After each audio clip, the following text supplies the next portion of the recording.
I knew something was wrong the second I turned the corner and saw a neon vest crouched by my front gate. That gate, custom iron, old-school scrollwork, oxidized just enough to look timeless, was wide open. My property line was crawling with HOA contractors like ants on a sandwich, and one of them was unscrewing the post that held up my family's mailbox sign. And not just any sign. This was a solid steel plate, hand-cut and torch-shaped by my dad in his garage back in '86. It had our last name, Weller, etched deep across the middle in block letters. He'd lacquered it so it'd last 100 years and drilled it into the post himself. The guy built cabinets for a living but treated that sign like it was his Mona Lisa. So when I asked the nearest vest, "Hey, what the hell are you doing with my mailbox?" and he replied, "Just replacing it, sir, per HOA guidelines. You'll get the new one next week, standard size, white vinyl, very clean." I almost laughed. Almost. "I'm not in the HOA," I said, slow and flat, like maybe he was hard of hearing. He looked up at me with the kind of polite confusion you reserve for someone shouting at a cash register. "Well, according to the updated map from Mrs. Keswick, you are now." Then he yanked the bolt loose and my father's sign hit the grass face down. Now, I'm not the confrontational type. I'd rather refinish a mahogany armoire with dental tools than raise my voice at a stranger. But something about seeing that sign, bent in the dirt like it was garbage, short-circuited whatever calm I had left. I picked it up, wiped the dirt off the lacquered steel, and stared at the ghosted imprint of the bolts. "Tell Mrs. Keswick," I said, "she's about to have a real problem." And just like that, the last thread of peace I'd managed to keep since moving here finally snapped. I hadn't planned on coming back. To the house, I mean. It sat at the edge of a cul-de-sac called Brook Hollow, just past the HOA boundary lines, or at least it used to. Single story, brick front, original cedar siding in the back. My dad bought it in the late '70s when the town was still just a dot on the map and every yard had at least one half-built shed or a fire pit made from cinder blocks. He died 2 years ago. We hadn't spoken much toward the end. I left home at 24 to become a furniture restorer, which apparently ranked somewhere between poet and arsonist in his mental job chart. When he got sick, I wasn't there. I told myself I was too busy, but the truth is, guilt's a heavy thing to carry when you're not sure you want to be forgiven. When he passed, the house sat empty. My brother sold his share of the inheritance and vanished somewhere warm and tax evading. I was left with the choice, sell it or fix it. I chose to fix it. It wasn't just the house, it was what was in it. My dad built things, real things, cabinets, signs, furniture, even a damn weather vane shaped like a hawk. Every nail in that place had a story, and every creak in the floorboards felt like it was waiting for someone to listen. Most people restore houses for resale value. I was restoring this one for redemption. There was one part of the house I considered untouchable, the glass-paneled shed out back, half covered in ivy. It wasn't much to look at now, cracked panes, rusted hinges, but it used to be my grandfather's greenhouse. I remember standing in there as a kid while he showed me how to graft apple branches and trap earwigs with newspaper cones. After he died, my dad never used it, but he didn't tear it down either. Said it was one of the only things around here still built right. I'd been working on restoring it for the past few weeks, replacing panes one by one. I was even using reclaimed wood from the original frame to keep the structure authentic. And that's when the letters started. One after another, printed on cream cardstock with the HOA's little tree logo in the corner. Unregistered structure. Exceeds setback limits. Non-compliant materials. All addressed to Mr. Weller with a cheery closing. We look forward to your cooperation. Each one got a little more aggressive, like they thought if they just kept shouting into the mailbox, I'd eventually roll over. But here's the thing, I wasn't part of their HOA. My dad specifically bought this parcel outside their jurisdiction. He hated HOAs, called them the neighborhood's favorite cult. At first, I ignored the letters, then I sent one back, certified, told them politely to go pound sand. And then the sign came down. So now I'm standing in my driveway, holding a piece of my father's work like it just got pulled out of a dumpster, watching some guy in cargo pants make notes on a clipboard like he's appraising a used mattress.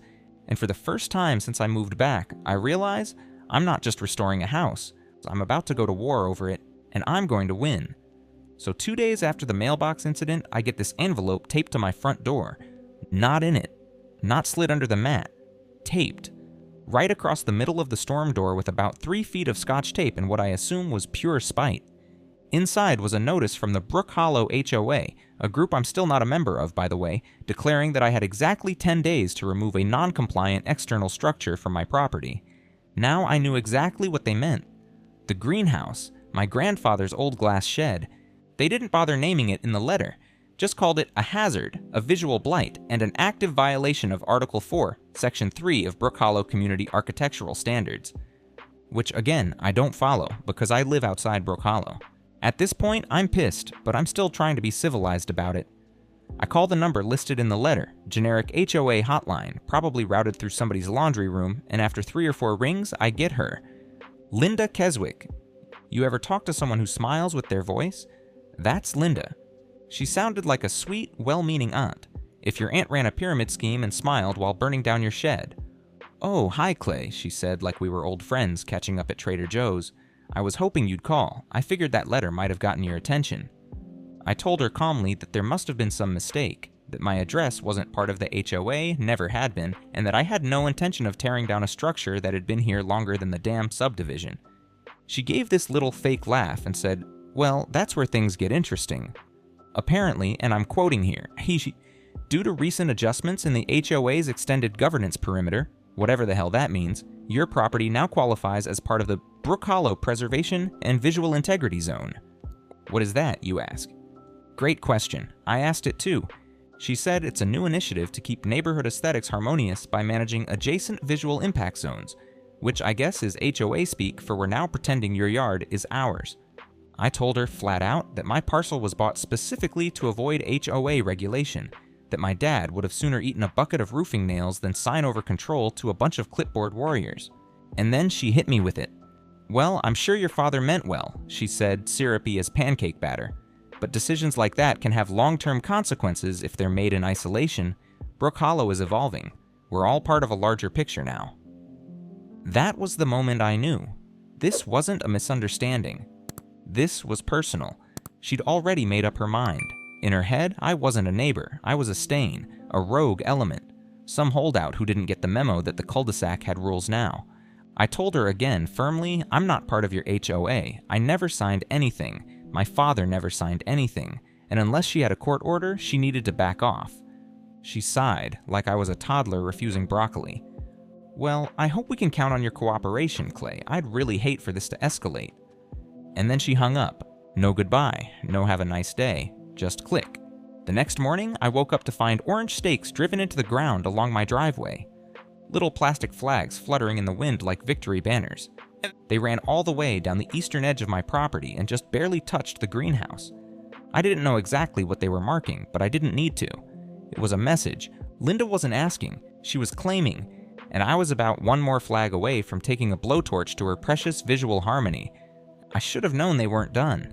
3 days later, I came home from a supply run, just some glass panels for the greenhouse, and saw the truck parked in my driveway. Unmarked. Big white van, double rear doors, no logos. 2 guys in uniforms, navy jumpsuits, no names, just patches that said property services. One of them was standing right next to the greenhouse with a goddamn reciprocating saw. The other was wheeling a trash bin across my lawn like he owned the place. I didn't even put the truck in park before jumping out. "Hey," I shouted, "what the hell are you doing?" The guy with the saw looked up mid-cut, totally unfazed. "Scheduled structure removal, sir. HOA order." He said it like it was a pizza delivery. I walked straight up to the guy, pointed at the greenhouse. "That shed is on my land. You're trespassing." He shrugged and gestured at a clipboard. "I've got a work order signed by an authorized administrator. You'll have to take it up with your association." I snatched the clipboard out of his hand. It had the Brook Hollow HOA logo, a typed address, my address, and a signature at the bottom. Linda Keswick. Remove compromised glass structure, dispose of non-compliant materials. I swear my heart stopped for a second, like all the air got sucked out of my lungs at once. Because here's the thing, they'd already started. 2 panels were missing from the side, gone, shattered, glass shards glinting in the grass like teeth. A 3rd panel had a fresh crack running straight through the middle like a fault line. I'd been working on that wall all week. Each one of those panes was original 1930s greenhouse glass, wavy, imperfect, thick with bubbles. You can't buy it. You have to find it, reclaim it, or inherit it. And now it was busted up like trash. I didn't say a word. Just pulled out my phone, started filming, and called the sheriff's department on speaker. I made sure the camera caught the clipboard, the guys, the truck plates, the whole setup. They left about 10 minutes later, quiet, no apology, just packed up and rolled out. But the damage was done. Not just to the greenhouse, to me. See, I could fix broken wood, replace a fence, paint over vandalism. But that glass, That glass was tied to memories I didn't get to make, with my grandfather, with my dad, with the kind of life I was only now trying to reclaim. And Linda just had it hauled off like lawn debris. That night, I sat in the greenhouse alone, cold wind coming through the hole in the wall, tools still on the workbench, one cracked pane still in the frame, like a spider web frozen mid-shatter. And for the first time since I moved back, I felt it in my chest. This wasn't about rules anymore. It was about erasure. She wanted this place gone, not demolished, but absorbed, rewritten, made to match the vinyl mailboxes and the chemically green lawns of Brook Hollow. She didn't want to own my house. She wanted it to forget it was ever mine, and that I couldn't let happen. After the greenhouse got hit, I told myself I wasn't going to lose my mind. I wasn't going to march into Linda's pristine front yard and start throwing broken glass like some HOA Jason Bourne. I was going to do it right. Official channels, documentation, the whole nine. So I filed a trespassing report with the sheriff's department, gave them the footage, the clipboard, the statement from one of the workers, even pointed out the missing glass panes, which, for the record, they never even offered to replace. The deputy who came out, young guy, polite, took it all down, nodded along, and then said, "Honestly, sir, these HOA boundary disputes get tricky. Might want to run it by a civil attorney." Which is small town cop code for we're not touching this with a 10-foot pole unless somebody bleeds. Fine. I called a land surveyor, paid out of pocket for a boundary check. He came by 2 days later, walked the property, compared deeds. Turns out my lines are exactly where I thought they were, and exactly where they've been since 1979. Not a single inch inside HOA jurisdiction. He gave me a clean report with diagrams and GPS points. Rock solid. So I printed copies and brought them down to the HOA office.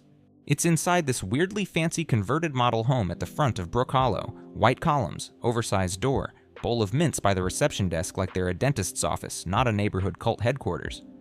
I asked to speak to Linda, the receptionist, some 20-something named Kelsey with way too much eyeliner and way too little interest. Told me Linda wasn't available. Maybe next Thursday. I told her this was about property violations. I held up the survey papers. This is proof your team crossed onto my land. Kelsey smiled like I'd asked for a vegan menu at a barbecue joint. You can leave that with us and the board will review it at the next zoning review session. When's that? June. It was March.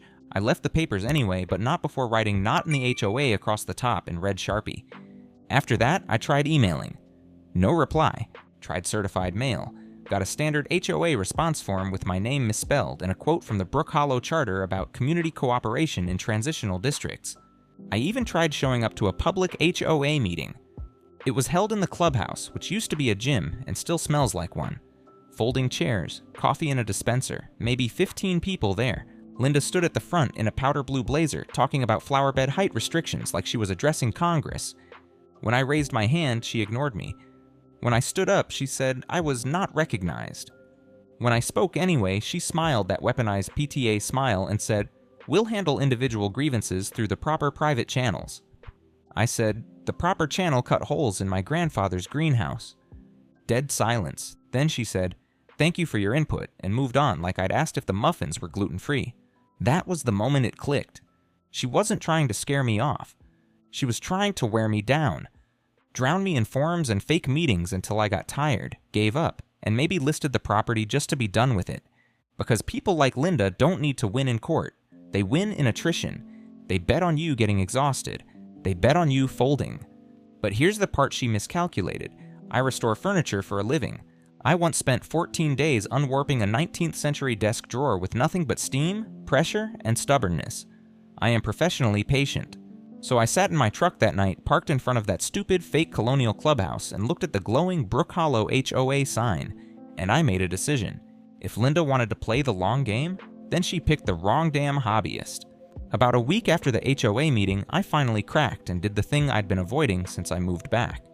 I opened my dad's desk, not just the drawers, but the false panel in the back, the one he built himself when he still thought secret compartments were cool and not a sign of deep generational trauma. I'd been staring at that desk for months, used it to sort receipts, balance paint samples, but I never really opened it. Not all the way. Part of me felt like I didn't have the right. But that night, something shifted. Maybe it was the third letter from the HOA in 2 days. Maybe it was the cracked greenhouse panel I still hadn't replaced. Maybe I just finally got tired of feeling like a trespasser in my own damn life. The compartment was where I remembered it. Small, tucked behind the lower drawer. Inside was a manila envelope sealed with a piece of electrical tape. My name was written across the front in block letters, Clayton. My dad never called me that unless he was serious or pissed, usually both. Inside the envelope were 3 things: a notarized letter, a folded copy of a city zoning resolution, and a handwritten note. The note came first. It said, "I didn't know if you'd ever come back, but if you do and they start sniffing around, this is yours. Don't let them strip this place down to mulch and vinyl. You don't owe me anything, but you owe this house." I sat with that for a long time. That one line, "You don't owe me anything," hit harder than I expected. Then I read the notarized letter. It was dated 6 months before he died. Apparently, my dad had filed a formal exemption request with the city council back in the day, specifically requesting that our property be excluded from any future HOA annexation, rezoning, or community planning initiatives. Not just for him, but for any legal heir or inheritor of the property known as 12 Garrett Hill Road. And the city had granted it. I'm talking full exemption, signed off by the Municipal Zoning Board, labeled as Resolution 9-241, dated and sealed. There it was, in writing. This property shall remain outside the jurisdiction of any homeowners association present or future, unless explicitly revoked in writing by the direct legal heir. Which I hadn't. Obviously, he'd filed it just in case, like he knew they'd come one day, clipboards in hand, ready to wrap this place in stucco and bylaws. And the kicker? The original stamped copy was addressed to Linda Keswick. Back when she was just on the HOA's landscaping committee, he had mailed it to her. He'd warned her, and she'd ignored it, or pretended it didn't exist, or buried it, and then pretended I was the problem. That was the moment everything recontextualized. This wasn't just about control. It wasn't even just about me. This was a power move, rooted in personal resentment. Linda had watched my dad get sick. She'd brought him groceries once or twice, maybe helped with mail. I don't know how involved she really was, but I know what she thinks she is. She thinks she earned this place, and I didn't. So the second I came back, and the second it was legally mine, she made it her mission to claw it out of my hands, piece by piece, one glass pane at a time. But now I had the paper trail, the actual stamped, city-filed proof that my property was bulletproof, legally untouchable, outside of any plan, past or future, and the best part, she knew it. She had the letter. She just gambled that I'd never find mine. And I gotta say, rookie mistake, Linda, because if there's one thing I know how to do, it's restore things. And I was about to restore a very specific kind of justice. I didn't go nuclear right away. I know that's what people expect. Hero finds the golden ticket, storms the castle, kicks the door in with a lawyer and a film crew. But that's not me. I've restored 200-year-old dressers with half their legs missing. My default setting is slow, quiet, methodical. Besides, I didn't just want to stop Linda. I wanted to make sure that when this fell apart, it fell apart in a way that couldn't be glued back together. So I started with copies. I scanned the zoning exemption, the notarized letter. I even took a high-res photo of my dad's handwritten note just for good measure. Then I made 2 folders, one digital, one hard copy. Next, I did what Linda clearly hadn't expected me to do. I called the city zoning office. Now I expected some bored guy in khakis to brush me off, but turns out the woman who answered, Denise, had actually worked in the archives for 20 years. When I told her I was calling about Resolution 9-241, there was a pause, and then she said, "Oh wow, John Weller's exemption? I remember that one. Never seen anyone push it that hard before." I asked if it was still valid. She chuckled. "Honey, that thing's bulletproof. It was filed pre-HOA charter. They can't touch you unless you sign a waiver. Which you didn't, right?" "Nope." "Then they're up a creek." I asked if she could send me an official letter restating that. She said, "You want a letter? I'll send you the whole folder." A week later, I had a manila envelope in my mailbox, no scotch tape this time, with every document I needed to legally put a stake through the HOA's entire expansion plan. But I didn't go to them, not yet, because while I had them dead to rights legally, I knew that wouldn't be enough. Linda was too slippery, she'd spin it, she'd say it was a technicality, tell the neighbors I was exploiting a loophole, that I was not a team player. And then she'd do it again to somebody else, someone who didn't have a dad that filed paperwork like a doomsday prepper. So I decided I needed to go bigger, make it public. I drafted a letter, simple, clear, just the facts. Included copies of the exemption, photos of the destroyed greenhouse panels, screenshots of the work order with her signature, and a summary of the annexation timeline. Then I reached out to a guy named Marcus. Marcus runs a local news blog. He mostly covers school board drama, bake sales, lost dogs, but he also hates the HOA with a burning passion after they fined his mother for having excessively expressive Halloween decor. I sent him the whole packet and just wrote, "You might want to ask why Brook Hollow HOA is selling control over properties they legally can't touch." 30 minutes later, he called me laughing. "Oh, we're running this," he said, "and I'm putting your dad's letter in full." Guy was a legend. After that, I printed my own flyers. Nothing dramatic, just a single-page notice. Did you know Brook Hollow HOA is expanding onto private property without permission? See the full story at willowtownwatch.org. No accusation, just an invitation. I stapled one to the HOA bulletin board, another to the clubhouse door, and I might have put one directly on Linda's mailbox with a magnet in plain view of her Ring camera. And then I waited, not long. By that weekend, the comments were rolling in. The post went mini viral in the local Facebook group. Even people who normally posted about mulch were in the replies. Linda tried to reply once, some long-winded paragraph about community partnerships and procedural transparency. Didn't work. People had receipts now. My receipts. The tone shifted, and I knew the storm was coming. But this time, I was ready for it. The article dropped on a Thursday. Headline was simple but effective. Local HOA tried to absorb a private home, but the owner had receipts. Marcus didn't hold back. He posted scanned documents, direct quotes from the zoning board, highlighted Linda's work order, and even linked to a short video I'd taken of the greenhouse damage. It wasn't dramatic, just a quiet pan over the broken glass, the clipboard, the orange flags, but paired with my dad's note, it hit people harder than I expected. Comments started rolling in within the hour. How is this even legal? This lady fined me $100 for having a bird bath. Weller's dad was a badass. This is outrageous. Even better, someone reposted it to the Brook Hollow Facebook group, the one Linda usually runs like a digital dictatorship. She tried to delete it. Someone screen recorded her deleting it, and then reposted that, so I decided it was time to finish what my dad started. I went to the HOA's next open meeting. Normally, they hold them in the clubhouse with 30 folding chairs and a passive-aggressive fruit tray. This time, standing room only.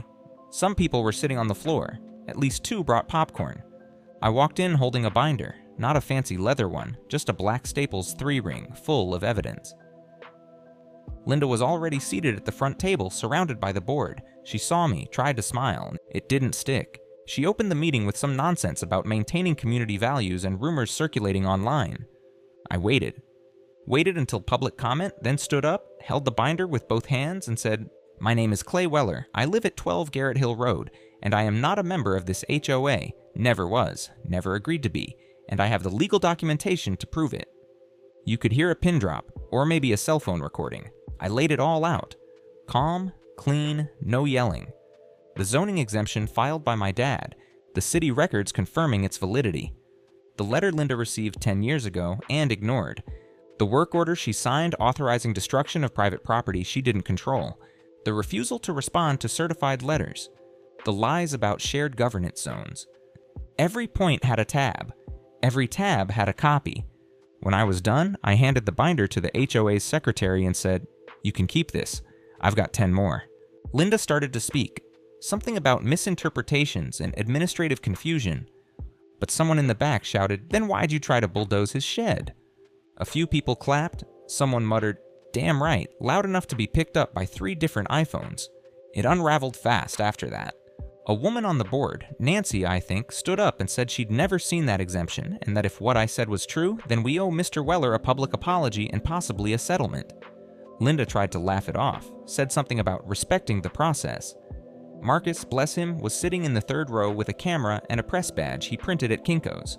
He raised his hand and asked, "Mrs. Keswick, is it true you personally authorized the removal of glass panels from Mr. Weller's greenhouse?" She froze. Then, instead of answering, she said, "This meeting is no longer productive," grabbed her bag and walked out. That's when the room turned. Not angry, just disgusted. I didn't follow her. I didn't need to. She'd already lost. The next morning, a new post went up in the Brook Hollow group, not from Linda. "We, the undersigned members of the Brook Hollow HOA board, are launching an internal review of recent actions taken without board consent. Effective immediately, Mrs. Keswick is suspended from her duties as president pending review." I didn't comment. Didn't have to. By Saturday, people I'd never met were walking by my driveway and giving me nods. One guy even shouted, "Greenhouse looks great, man," from across the street. He was right. It did. You'd think that after the HOA meeting, Linda would lay low for a while. She didn't. Nope. She went full scorched earth on a local podcast 2 days later. Civic Conversations, Willow County's premier community dialogue, which I'm pretty sure had about 17 listeners before she got on it. But once she did, it blew up. She spent 25 minutes talking about ungrateful property owners, community cohesion, and how certain people refuse to be part of progress because they cling to the past like a security blanket. She never said my name, didn't have to. At one point, she actually said, "He inherited a house, not a kingdom," which I'll admit is kind of poetic for someone about to get metaphorically tarred and feathered in her own HOA minutes. By the next morning, the podcast clip was posted to Facebook, Reddit, and even Nextdoor, where the comment section immediately caught fire. She admitted it, on record. Who even talks like this? Imagine calling a greenhouse a kingdom. She just made him the hero. And that's exactly what happened. Suddenly, people started reaching out.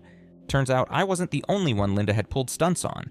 One guy said she tried to fine him for putting up a bird feeder that wasn't squirrel-proof. Another said she once trimmed his Japanese maple without permission because it blocked the sightline to the community fountain. A retired couple sent me a photo of their front porch bench, painted over by an HOA volunteer while they were out of town because the color didn't match the seasonal palette. Then a former board member, Barry, called me. We'd never met. He said, "Clay, I left the board last year because of her. She was doing this stuff for months, changing the language and bylaws during meetings, backdating memos, pushing through votes over email when people were on vacation. We just didn't have proof. Now they did. Because of me, apparently. I wasn't sure how to feel about that."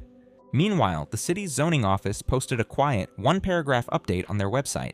Clarification regarding Resolution 9241. The property at 12 Garrett Hill Road remains exempt from any HOA jurisdiction. No future claims will be considered valid. Short. Brutal. Unarguable. That same day, Marcus dropped a follow-up piece titled, "How One Man's Greenhouse Took Down a Neighborhood Tyrant." A little dramatic, but I'll allow it. Linda went dark. No more posts, no more podcasts, no more HOA emails from keswick.linda@brookhollowstrong.org, which, yes, was a real thing. Then, the kicker. The HOA board held a special meeting, open to residents only. I wasn't invited, but people talked. Apparently, Linda tried to play the victim, said she was being harassed, said her intentions had been misunderstood, and someone stood up and said, "Then why did you forge expansion maps and file them without signatures?" Silence. Someone else asked about the work order, the removal crew, the destroyed greenhouse. More silence. In the end, she was voted out, unanimously, no abstentions. They posted the minutes online, I read them twice, and the last line was my favorite. "Mrs. Keswick is hereby removed from her position as HOA president, effective immediately with a recommendation for permanent ban from all future board activity." Permanent. Ban. That's HOA speak for don't come back, not even to water the plants. She sold her house a month later, packed up a moving truck in the early morning and left without saying a word. I watched from the front porch, sipping coffee as the U-Haul crawled past my driveway. She didn't look up, didn't have to. She knew exactly where she was, and where she wasn't ever gonna be again. A few weeks after Linda left, spring finally hit for real. The kind that smells like damp earth and cut grass, where even the birds sound like they're gossiping. The whole neighborhood softened. People smiled more. Lawn chairs reappeared. A couple I'd never met before waved from their porch across the road. One guy even stopped by to ask what I used to clean my cedar siding. "Looks amazing, man. Respect." I didn't say it out loud, but in my head I went, this is what peace looks like. The greenhouse is finished now. Took me the better part of 2 months to track down reclaimed glass that matched the broken panes. But I did it. Found a guy up in Michigan who salvages from Depression-era farmhouses. Cut it to fit myself. Each panel sealed, set, and solid. I even hung a little wooden plaque on the inside. Not fancy, just hand-carved. Built right, stayed that way. Sometimes I sit in there in the evening, just listening to the creek settle. It still smells like my grandfather's hands, wood shavings and soil and that old metal oil he used on everything. I like to think he'd approve of what I've done. As for my dad, well, I never got to say what needed saying. But restoring the place, finishing what he started, that feels like something. I kept the letter he wrote in a frame inside the house. Just a simple black one, nothing dramatic. Every now and then, I reread the part that says, "You don't owe me anything, but you owe this house." He was right. The house deserved better than being repackaged into someone else's idea of curated charm. It deserved to breathe again. And now it does. Oh, and the HOA? They're still around, technically. New president, whole new board. One of them actually sent me a handwritten note thanking me for reminding us what property rights are actually for. They even voted to start an internal audit on all HOA expansions from the last 5 years, which I'm pretty sure is code for let's make sure we didn't Linda anyone else. As for me, I've got my shop set up in the garage now. Orders are coming in. Quiet, steady work, nothing fancy, just honest restoration. Things people thought were too far gone. Turns out, I'm good at that. And the next time someone tells me that an old structure isn't worth saving, that it's not up to code, or doesn't match the neighborhood, I'll point to the greenhouse and say, "Good, it's not supposed to." Because sometimes, the only thing standing between a house and a bulldozer is someone too damn stubborn to back down. And sometimes, that's enough.